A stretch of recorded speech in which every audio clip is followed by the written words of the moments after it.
Selepas meletakkan jawatan, Ketua Menteri Melaka akhirnya buka cerita, akhirnya bersuara, menyatakan dan menceritakan apa yang berlaku sebenarnya.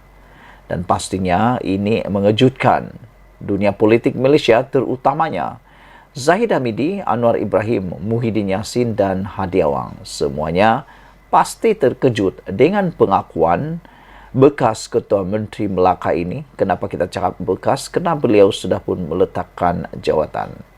Sebelum kita teruskan ulasan pada malam ini, jangan lupa tinggalkan komen anda, tekan butang subscribe.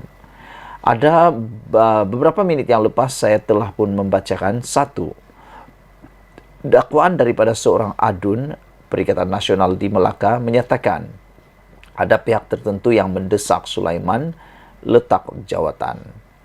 Dan beliau kata itu adalah kerana dorongan orang-orang yang terbabit.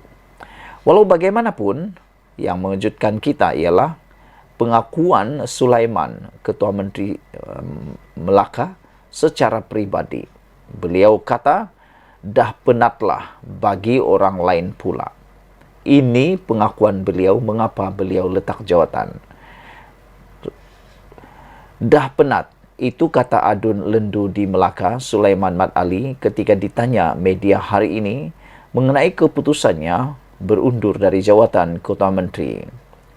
Tidak menuding jari kepada sesiapa, Sulaiman bahkan memberitahu desakan untuk melepaskan jawatan tersebut yang disandangnya sejak November 2021 tidak dibuat oleh sesiapa. Sebaliknya, kata wakil rakyat yang mewakili lendu sejak PRU 13 pada 2013 itu, ia datang dari kesedaran dan hatinya sendiri. Desakan meletak jawatan ini hati saya. Ia datang dari naluri, itu saja, kata beliau. Sulaiman ditemui media selepas menyampaikan sumbangan Ramadan untuk kawasan Parlimen Masjid Tanah di Kuala Linggi hari ini.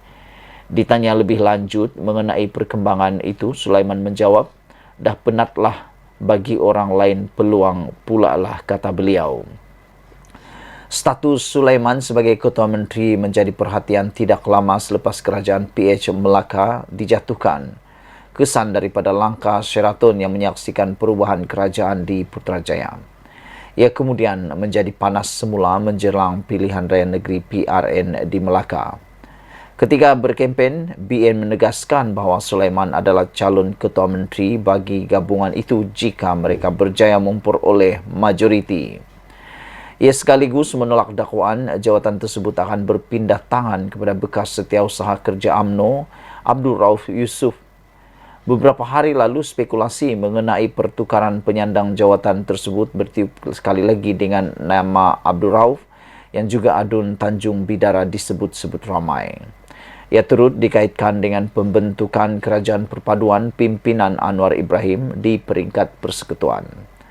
Tanda tanya itu kemudian terjawab selepas Presiden UMNO Ahmad Zahid Hamidi mengesahkan Sulaiman menyerahkan surat peletakan jawatannya kepadanya pada Selasa.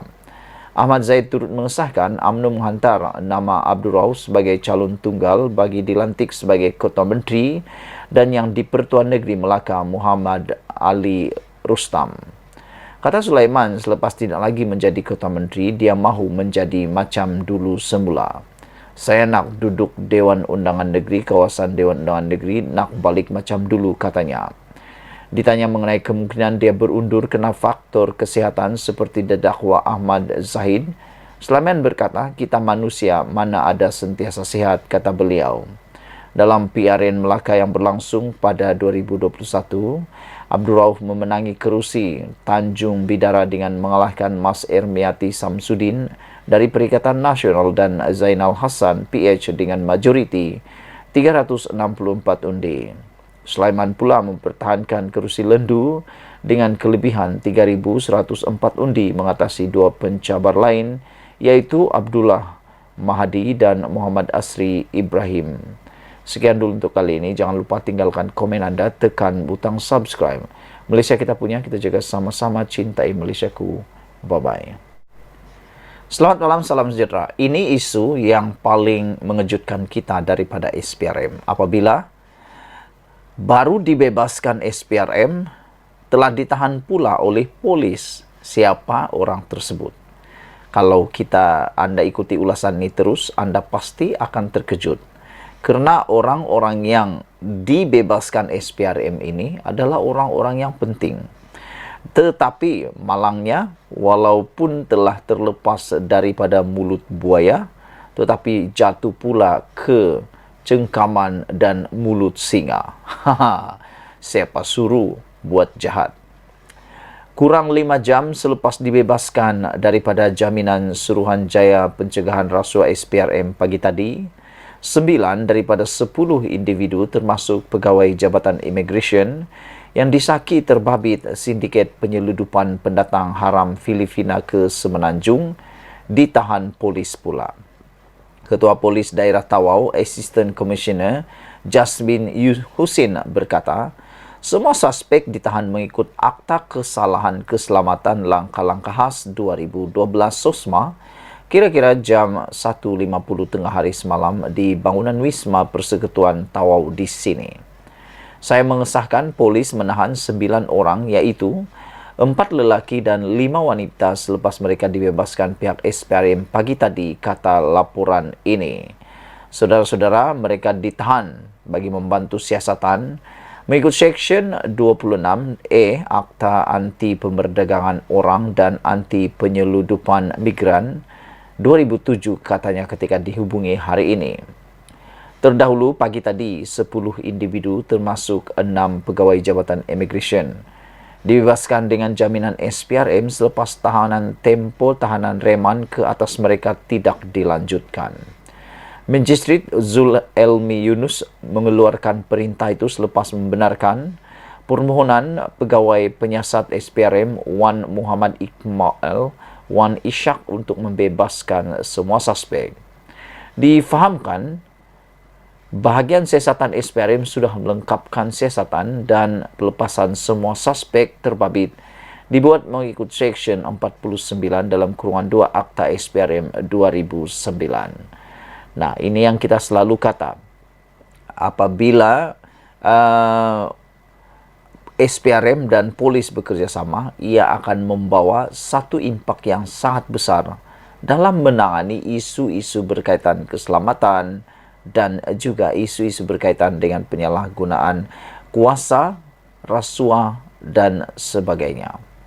Apabila baru dibebaskan SPRM, orang yang telah pun menggemparkan Malaysia kemarin berkaitan dengan satu modus operandi ataupun sindiket menyeludup pendatang haram Filipina ke Semenanjung Malaysia ditahan di lapangan terbang.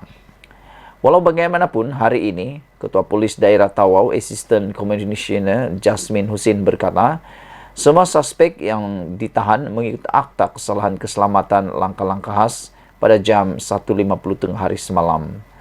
Beliau mengesahkan polis menahan 9 orang itu, 4 lelaki dan 5 wanita selepas dibebaskan pihak SPRM pagi tadi. Saudara-saudara sekalian, mereka ditahan ke atas siasatan lebih lanjut lagi. Sekian dulu untuk kali ini. Jangan lupa tinggalkan komen Anda, tekan butang subscribe. Kita jumpa lagi. Bye-bye.